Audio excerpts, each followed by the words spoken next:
Not all ghosts are the result of ancient curses or unexplainable tragedies. Some linger because of the pain they suffered in life. This story takes us to the island of Puerto Rico, where a historic hotel has been the site of strange occurrences for years. A place where the line between the living and the dead is far too thin, and some guests have never left. The Hotel de San Juan, located in the heart of Old San Juan, is one of the oldest hotels on the island, having opened its doors in the early 20th century. It's a place with rich history, offering stunning views of the bay and the cobblestone streets of the city. Tourists from all over the world come to experience its old-world charm, its colonial architecture, and its reputation for being one of the finest hotels in the area.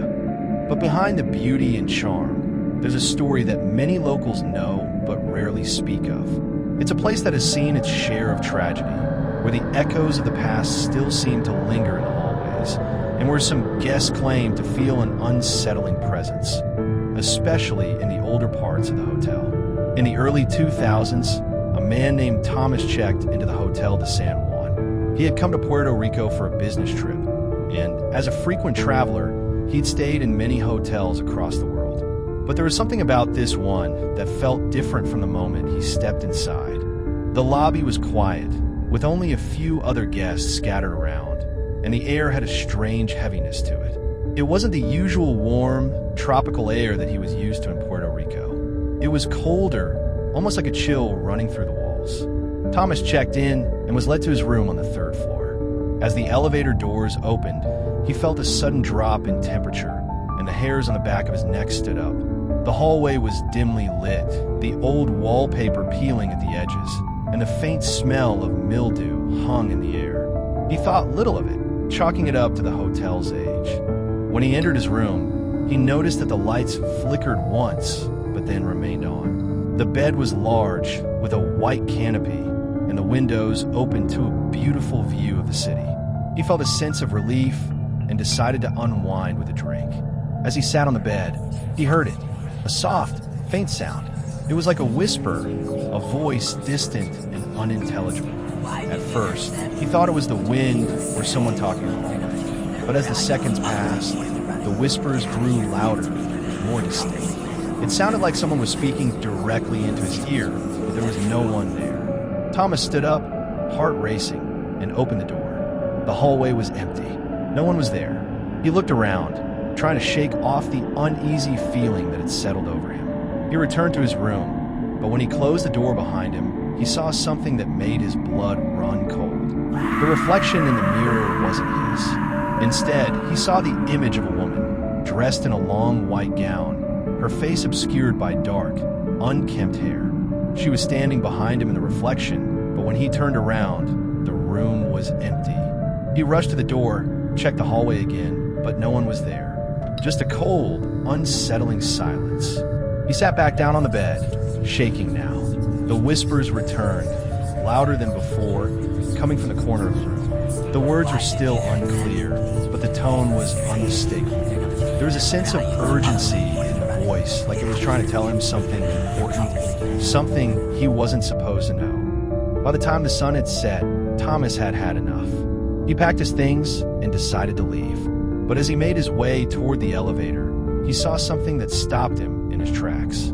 The woman from a mirror. She was standing at the far end of the hallway, staring at him. He couldn't move, paralyzed by fear. Her face was pale, her eyes black holes of emptiness. She stepped forward slowly, and as she did, the lights flickered and the temperature dropped even further. Thomas backed away toward the elevator, but the woman kept coming. Her movements were slow, deliberate, and each step echoed in the empty hallway. Just as she reached him, the elevator doors opened. Thomas didn't hesitate. He rushed inside and hit the button to close the doors. As the doors slid shut, he saw her one last time, her hand reaching out toward him, her mouth opening in a silent scream. Thomas checked out of the hotel that night, too terrified to stay another minute. But the experience stayed with him. After returning home, he couldn't shake the image of the woman from the hotel.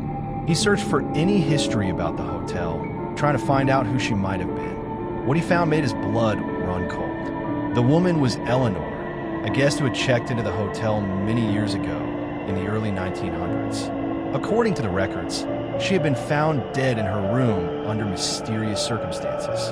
It was said that she had been a bride-to-be, but her fiancé had vanished the night before their wedding, and she was never seen again. She had died in the hotel alone, and the case was never solved.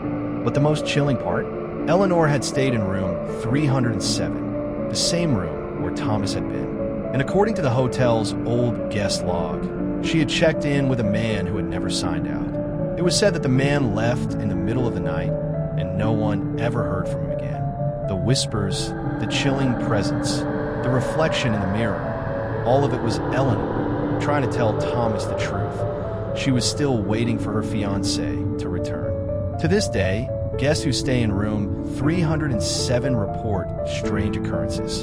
The whispers, the cold spots, and the feeling of being watched. The woman in the mirror. Eleanor's story is far from over, and some souls can never leave the places they once loved. If you ever find yourself at the Hotel de San Juan, beware of room 307, because Eleanor's waiting for someone to listen.